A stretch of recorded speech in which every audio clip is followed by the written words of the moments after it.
안녕하십니까, 알림이 황희두입니다. 이번에 준비한 주제는 바로 이 패기 넘치는 김남국 의원의 입장인데요. 최근 김남국 의원의 발의를 통해서 검찰에 썩어 빠진 그 관행들을 바로 잡는 그런 계기가 될 거라고 저는 생각을 하면서 이 윤석열 검찰청장이 적지 않게 불편하겠다, 이런 생각이 좀 들었습니다. 최근 법사위에서 그 추미애 법무장관이 왔을 때에도 김남국 의원의 또 소신 있는 질문에 또 의미 있는 답변을 얻어낸 적도 있었는데요. 이 김남국 의원이 어떤 패기 넘치는 발의를 했는지 간략하게 요약해 보겠습니다. 윤석열 겨냥 김남국 법 왜곡 검사 최대 징역 7년 추진, 이런 보도가 나왔는데요. 최근 김남국 더불어민주당 의원이 한명숙 사건, 위증교사 진정감찰 사건, 그리고 검언 유착 의혹 등을 둘러싸고 여권의 집중 포화를 맞는 윤석열 검찰청장을 겨냥한 세 가지 법안을 대표 발의했다고 합니다. 여권의 집중 포화라고 표현하기보다는 여권의 적폐 바로잡기라고 표현해 주시면 좋겠습니다. 그게 더 정확한 표현이라고 저는 생각하고요. 우선 판사, 검사, 경찰 등이 위법, 부당한 목적을 가지고 사실관계를 왜곡, 조작하거나 법을 부당하게 적용하는 등 행위를 하면 7년 이하의 징역에 처하는 법 왜곡죄를 신설하는 형법 개정안을 냈고요. 검찰의 강압수사와 먼지털기식 수사를 금지하기 위한 형사소송법 개정안도 발의했습니다. 어떻게 보면 저도 검찰에 이렇게까지 관심을 가지고 있지 않았었습니다. 아마 정치에 무관심하고 정치를 혐오하는 청년들은 훨씬 저보다도 관심이 적었겠죠. 하지만 이 지난해 조국 전 법무부 장관을 털던 검찰의 무소불위의 권력을 느끼고 체감하고 이게 내 이야기가 되면 너무나 무섭겠다, 이런 생각이 들었고, 실제로 노무현 재단 이사장인 유시민 이사장님을 향한 그 불법 선거 개입, 이걸 보더라도 얼마나 저들이 아무렇지도 않게 눈 하나 깜짝 안하고 사건을 조작해왔는지를 쉽게 알 수 있었고요. 실제로 한명숙 전 총리님도 어떻게 범죄를 만들어서 조작을 했는지, 이거를 보더라도 검찰 정말 개혁이 시급하다, 그리고 그들은 왜 정작 터무니없는 수사와 기소를 했을 때 제대로 처벌받지 않는가, 이게 너무나 궁금했었는데 그 점을 제대로 핵심을 짚은 게 지금 김남국 의원이라고 생각을 합니다. 결국에 검사는 죄를 덮어서 돈을 벌고 죄를 만들어서 명예를 쌓아왔던 그런 낡은 관행을 가지고 있었죠. 특히 수사 중인 사건의 범죄 혐의를 밝히기 위한 목적만으로 관련 없는 사건을 수사하는 방식으로 부당하게 피의자나 제3자를 회유, 강압하는 걸 금지하고, 또 새로운 범죄 혐의를 찾기 위한 목적만으로 수사기관을 부당하게 지연하는 걸 금지하도록 했습니다. 이거 다 조국 전 법무부 장관한테 했던 검찰에 썩어 빠진 그런 관행들을 정확히 지적한 것이죠. 본건 수사 그렇게 사모펀드 타령하더니 정작 별건 수사한 걸 가지고 기소를 했던 정말 역대급 희한한 기소를 저희는 눈앞에서 볼 수 있었습니다.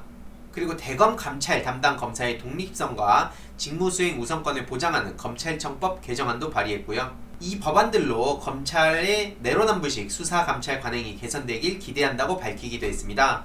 정말 이 소신 있는, 어떻게 보면 봤을 때는 참 순한 그런 우리 동네 형 같은 느낌이 들죠. 하지만 이렇게 발의를 하고 또 소신 발언을 하는 걸 봤을 때 정말 대단하다, 이게 겉으로 역시 사람을 판단하면 안 된다, 이런 생각이 듭니다. 그래서 되게 친근한 형이지만 우리 국민들을 지켜주는 아주 멋진 형, 이런 느낌이 들지 않습니까?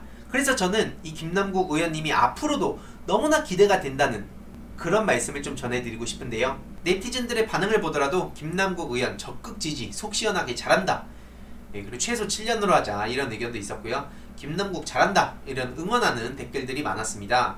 이런 거 하라고 뽑아준 거다, 누구나 부당한 공권력에 당할 수 있다, 이래야 법 위의 것들도 법을 지키게 하는 거다, 적극 찬성한다, 그리고 뭐 판사 처벌도 발의하자, 이런 의견들도 있었는데요. 전반적으로 김남국 의원의 이번 발의를 굉장히 지지하는 걸 알 수 있습니다. 정치인이 뭐가 별겁니까? 국민들의 마음을, 이 민심을 대변하는 역할입니다. 우리 국민들을 가르치고 통치하고 이런 게 정치인이라고 생각하는 사람들이 간혹 보이는 것 같은데요. 전혀 그런 시대가 아니죠. 우리 국민들이 모두가 직접 민주주의가 불가능하기 때문에 대신해서 우리의 마음을 대변해줄 사람을 뽑는 겁니다. 그러면 정치인들은 본인의 뜻이 있다고 하더라도 우리 국민들의 발을 맞춰서 가야 되는 것 아니겠습니까? 그래서 이런 점에서 민심을 지금 제대로 읽고 소신껏 발언을 하고 있는 김남국 의원이 정말 대단하다고 생각을 합니다. 어떻게 보면 당연하다고 생각하실 수도 있지만 그만큼 당연한 국회의정 활동을 보지 못했기 때문에 그래서 저는 더 김남국 의원의 이런 행보가 정말 빛난다고 생각하는데요. 그리고 공수처 관련해서 짧게 한 말씀만 드리고 싶은데요. 최근 문재인 대통령께서는 공수처 4달 출범하도록 국회 협조 당부한다 이런 말씀을 하신 바가 있었죠. 이런 상황에 조선일보는 문재인 대통령 시안 못 받고 국회 공수처 재촉, 참 조선일보의 저런 창의력만큼은 제가 박수를 쳐드리겠습니다. 정말 대단하지 않습니까? 당연히 법이 통과해서 그 시안을 지켜달라고 했는데 마치 대통령이 재촉해가지고 공수처를 빨리 해라 라고 명령한 것처럼 저렇게 얘기를 하고 있어요. 저런 창의력, 그 발상만큼은 정말 대단한 것 같습니다. 심지어 미래통합당 측에선 유신국회로 돌아갔나 이러고 있는데요. 아니 이게 참 웃긴 게, 그럼 본인들은 유신국회가 잘못됐다고 생각하십니까? 그러면 박정희 전 대통령은 어떻게 생각하십니까? 잘한 겁니까? 잘못한 겁니까? 잘못했다면 박근혜 씨는 어떻게 생각합니까? 박정희의 정신을 그대로 답습하려고 했던 박근혜는 어떻게 생각하냐고요? 이게 모순 아닙니까? 아니 유신국회로 돌아갔냐 마치 저렇게 비판하는 것처럼 쓸 거면 최소한 본인들도 박정희의 그 잘못을 인정하고 다시는 그런 시대로 돌아가지 않겠다라고 강력하게 얘기를 한번 해보세요. 그럼 태극기 드신 분들이 두렵습니까? 와가지고 본인들 욕할까봐 겁나십니까? 그럼 저런 말을 하시면 안 되는 거 아니냐고요. 그리고 진정으로 유신국회로 돌아갔다면 지금 저런 사람들, 극우 유튜버들, 미래통합당 의원들 저렇게 당당하게 얘기하고 활보할 수 있었겠습니까? 참 진짜 역사를 선택적으로 공부를 한 건지 아니면 모르는 건지, 모르면 공부를 해야 될 것이고 알면서 저러는 거면 좀 제발 부끄러움 좀 알았으면 좋겠습니다. 오죽하면 청와대에서 이 현안 관련해서 강민석 대변인의 브리핑이 이어졌는데요. 이 오해가 있는 것 같아서 추가로 설명을 했습니다. 이 국회 공수처 출범, 이 7월 15일에 출범하도록 법 절차를 지켜달라고 국회에 촉구한 것이고요. 공수처 출범 시한은 대통령이 못 박은 게 아니고 못 박혀 있었던 것이죠. 그래서 법이 정한 절차를 국회가 지켜달라는 게 청와대의 입장인 겁니다. 뭐가 문제죠? 공수처장 후보자는 국회가 추천하는 것이고 국회가 추천하지 않으면 대통령의 임명권 행사 자체가 불가능한데 어떻게 공수처를 강행한다고 합니까? 가장 앞장서서 법을 지켜야 할 곳이 바로 국회입니다. 그럼 국회에서 저렇게 떼쓰기나 하고 어떻게든 발목 잡기만 하려고 하고 이게 말이나 되냐고요. 아니 정작 법을 만드는 입법기관에서 저렇게 법에 명시가 된 그런 조항을 가지고 대통령을 꼬투리 잡고 비난하고 발목 잡고 이게 도대체 뭐 하는 겁니까? 그래서 심판을 당해놓고 저기는 정신을 못 차리고 있어요. 애초에 이렇게까지 기대하지도 않았지만 결국에 이 다음 선거에서도 불보듯 뻔한 거 아닙니까? 국민들의 마음을 전혀 읽지 못하고 있습니다. 이런 상황에 이 낡은 관행을 지키고 있던 국회 반드시 벗어나야 되고요. 지금 이 미래통합당 뿐만 아니라 몇몇 의원들을 보더라도 다음번에 보기 어렵겠다 싶은 사람들이 몇몇 보입니다. 저만 그런 겁니까? 역시나 네티즌들의 반응을 보더라도 공수처 7월 설치 1호는 짜장이다. 이 윤석열 검찰청장을 뜻하는 것이죠. 이런 네티즌들의 의견이 많이 보이고요. 이 공수처법을 보면 왜 필요한지 잘 알텐데 기본적인 법도 읽어보지 않고 검찰이 써주는 대로 기사만 내고 미래통합당의 억지 주장만 따라하고 유튜브 보고 공부 좀 해라 라고 기자들한테 비판하는 그런 의견도 있었습니다. 결국 윤석열 검찰청장은 절대 이길 수 없습니다. 아무리 여기서 천재적인 발상을 하더라도 이미 대다수의 국민들이 공수처 설치에 대한 염원을 가지고 있고 또 문재인 정부에서도 확고한 의지를 가지고 검찰개혁을 추진하고 있는 상황인데다 결국 이 윤석열 검찰청장의 만행까지도 드러난 상황에 어떻게 이걸 막겠습니까? 결국 무너지는 일밖에 남지 않았다고 저는 말씀을 드리고 싶습니다.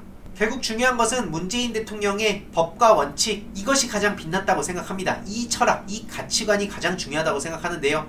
힘들 때마다 원칙대로 선택을 했다던 문재인 대통령, 이번에도 정말 험난한 길이었지만 그리고 아직까지 갈 길은 멀지만 그때마다 원칙대로 행동하는 문재인 대통령의 그 마음이 국민들한테 전해져서 문재인 대통령을 지지하든 지지하지 않든 이 공수처법만큼은 필요하다. 검찰개혁, 사법개혁, 언론개혁, 재벌개혁 필요하다고 생각하는 국민들이 늘어나는 것입니다. 오늘의 결론, 이 문재인 대통령의 원칙 정말 무섭다. 답답하다고 느끼시는 분들도 계시겠지만 지금 보이지 않게 변화하는 것들 돌아보면 정말 무서울 정도로 대통령께서 강력한 의지를 갖고 계신다는 것을 우리가 쉽게 느낄 수 있습니다. 앞으로도 윤석열 검찰뿐만 아니라 나경원, 곽상도 이 둘의 저도 완전히 집중하고 있는데요. 이들의 실체 꾸준히 전해드릴 예정이니까요. 이 내용도 주위에 널리 공유 부탁드리겠습니다.